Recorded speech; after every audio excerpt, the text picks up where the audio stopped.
and welcome to Big Dash Knows. Big Dash knows what? New York Giants football. Let's go. Before we get into this, man, shout out to the people that let me know that beat that I had for the intro, somebody had grabbed that sample, slowed it down, and made a song to it. Shout out to y'all. Actually, I like this song. The song is pretty dope. But yeah, you know where you heard that. You know where you heard it first. You know where you heard it first. But let's talk about practice. It's day 9 training camp.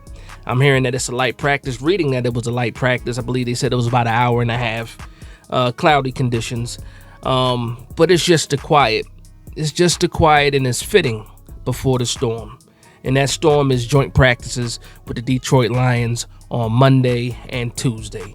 The wind got knocked out of my sails a little bit because I saw that Brian Dable is only planning on doing 7-on-7 with the Detroit Lions tomorrow. Maybe they squeeze in 11-on-11. I hope so. If not on Monday, but maybe Tuesday they get to the 11-on-11. But I'm getting ahead of myself. Let's talk about the practice today. Training camp, day 9. Just start off with the injuries. I'm upset still, concerned still about John Michael Schmitz. Still not healthy enough to give it a go. And you're most likely not going to play him or make his first day back after missing, 7 days of practice now? I believe it's 7 days of practice. You're probably not going to have him doing live reps against the Detroit Lions, and that bothers me a lot. A lot for a few reasons. One of those reasons is he needs to build continuity with the quarterback still and the guys next to him. We need to figure out this offensive line, how it's going to be assembled. We pretty much know what the left side is going to be right now. It's going to be Runyon. It's going to be Andrew Thomas. Center right now, they still have GVR. If you don't know who GVR is, that's Greg Van Roten or Roten. I don't really know how to pronounce his last name, so I just call him GVR. And then we have Stinney at right guard, and then Illuminor at right tackle. So that's what it's been. It's been that. And I keep saying it's inevitable that eventually GVR is going to be the right guard next to Jermaine Illuminor. And why are we just prolonging, what's going to happen? Now, another thing that I don't understand, and shout out to Bobby Skinner and a few other people just pointing out, we do have backup centers on the roster. And why can't these guys hold it down? One of those backup centers is getting guaranteed money, and that's Schlotman. But he's not good enough to even get the practice in? Are you kidding me? If that's the case, then why did you pick him up? Why did you sign this guy, give him guaranteed money, a 2-year deal, if you don't think he can even be the backup center? And it just doesn't make sense to me. But again, hopefully they put the best 5 people on the field. If they feel like they have the best 5 people on the field with this current configuration.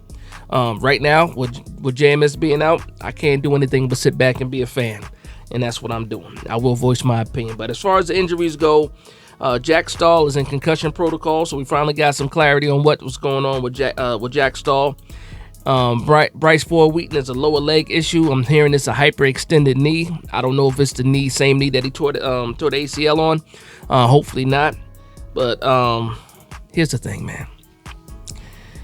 This was a very important training camp for Bryce Ford Wheaton if he was going to make the team. It was already going to be hard for him to make the team 100% healthy with the way that the roster is and the numbers at wide receiver. But he's hurt right now, hyperextended knee. Don't know, how hurt or injured he might be. But that's just not good news. And you're probably looking at another practice squad year. Well, he was on injured reserve last year, but maybe he's another practice squad guy. Again, we're talking it's super early right now. He might come back, for Detroit. Don't know for sure, but a lower leg, hyperextended knee. We'll see what happens with that. Lawrence Cage is still out with the hamstring. Another guy that Brian Dable spoke highly of as far as the way he came back conditioned and making plays and, proud of, making progress and stuff like that. But he has the hamstring. He's been out for about 3 to 4 practices now. And then, of course, the news is with Evan Neal with the foot. We don't know exactly when he's going to come back. Another day of working on the side. I keep telling people, and especially now with the injury to John Michael Schmitz, you let me know in the comments down below. Would you put Evan Neal on the pup right? Well, he's already on the pup. Would you put Evan Neal on the IR, for the roster spot? Going into the season, because you would have to put him on the IR before you cut down to the 53. But that also, doesn't take up a spot as far as these linemen go. And with all these injuries and new signings, it's probably going to be a pretty new room to what we had last year. We already know that. So Joshua Zudu, it was just dehydration that had him carted off on Friday. Dehydration, that's good news. He was in there today working as a swing tackle like he normally does. And that's going to be the injuries for the day. So Brian Daboll's at the podium today, gave us the updates about the injuries and stuff like that. Spoke a little bit about Daniel Jones, spoke a little bit about Jermaine Illuminor and how happy he is with Jermaine Illuminor's progress in the system, coming along. Brian Daboll's favorite phrase, coming along, and it is what it is with that. He did talk about the Lions in the joint practice. He said, he has a lot of respect for Dan Campbell, and he also said that the dual practices are very, very eye-opening. He enjoys having the sessions, and it's a good evaluation tool. And I absolutely agree with it. When we think about the Detroit Lions, you do think about Dan Campbell, and exactly what Dan Campbell is. The team reflects that. Tough, gritty, never quit type of dude. Almost crazy, but crazy in a good way. And you know what? The whole team has taken on that identity. And speaking of identities, can the New York Giants take the fiery, offensive-minded identity of Brian Daboll, and what does that actually look like this season? So that's a good question. I guess let me know what you guys think the identity would be for the New York Giants on the offensive side. We already know what we need on defense, but on the offensive side, what kind of identity should the New York Giants have? So let's get into these practice notes. So as far as the starting offensive line goes, you still have GVR at center today with the first team. No Schlottman ahead of him. It was GVR running with the ones at center. I saw that Bobby Skinner said that Greg Van Roten has not taken a single guard snap since he got here. And like I said, I'm disappointed with that. But again, these are injuries. Maybe it's respect for Stinnie because he's been here, longer throughout minicamp and the beginning of OTAs and all that stuff. Maybe they're just showing respect, or maybe Stinnie's just a better option at guard right now. But we'll see what happens with that. But that was the starting lineup. We saw that Hyatt was running with the ones again over Slayton. As far as first team reps goes. On the defensive side, Drew Phillips is the first team slot cornerback. I'm hearing very, very good reviews about Andrew Phillips, and I said it before. As soon as we threw the pads on, Andrew Phillips, the light switch went on with him, and he's pretty much. We haven't heard too much about Nick McLeod since then. Since the pads came on, there's been a lot of Andrew Phillips and what he's been doing. I've seen some highlights with some PBUs and stuff like that. He did have a little tough time in the one-on-ones, but in those 11-on-11s, he's done pretty well the last couple of days, and he's holding on to that spot right now. Of course, Belton and Pinnock are still the two starting safeties. Pinnock had a pretty big play today, probably the play of the day.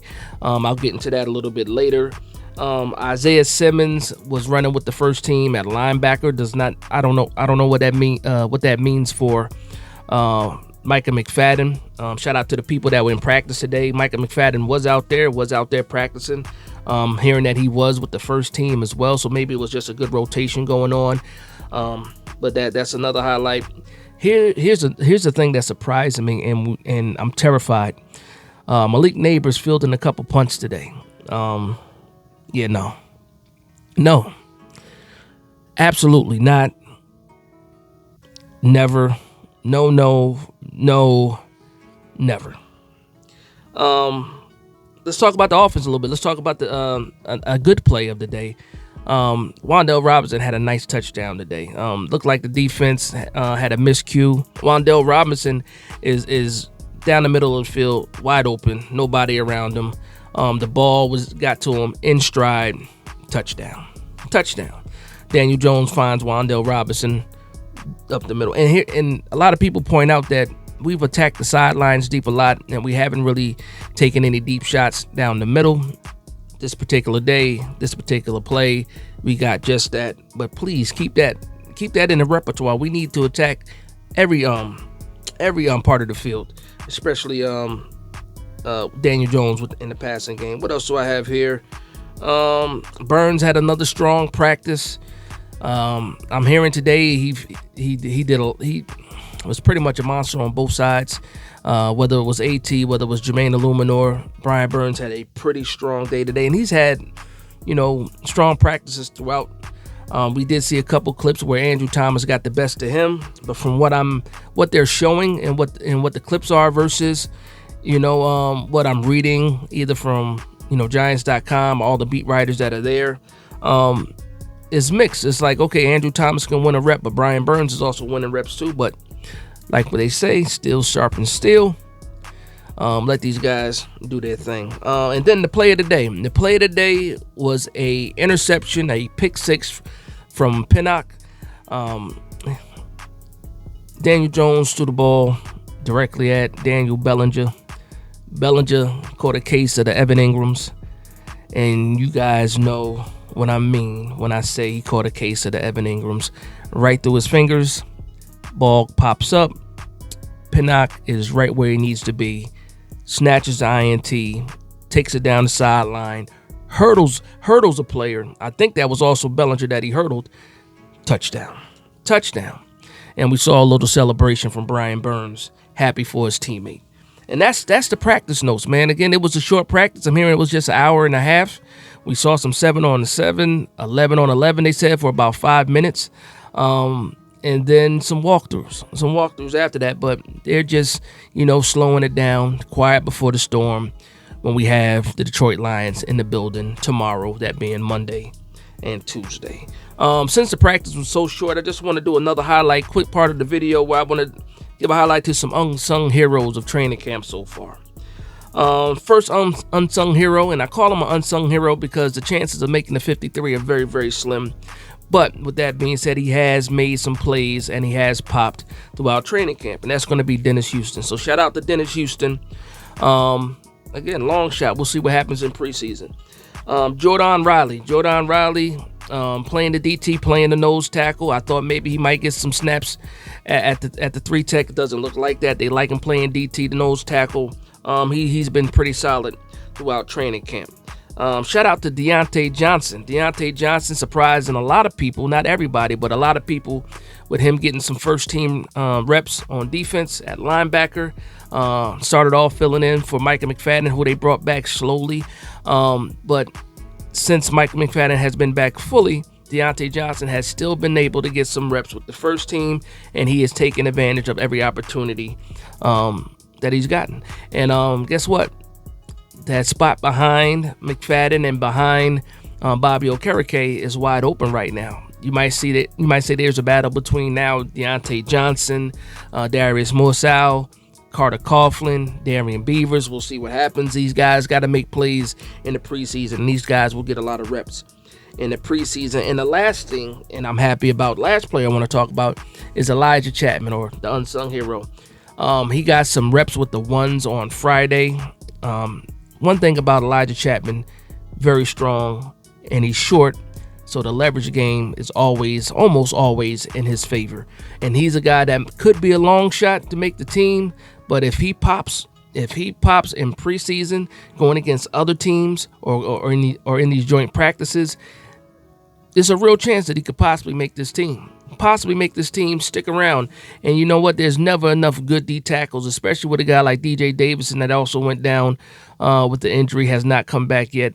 Guys like Elijah Chapman do absolutely have a chance to make this 53. So that's going to be the video. I want to thank everybody for vibing with me. Please like, comment, and subscribe. And for one Giants fan to another, this is Big Dash Knows, Big Blue Nation. We got Detroit tomorrow. Joint practices, intensity level is up.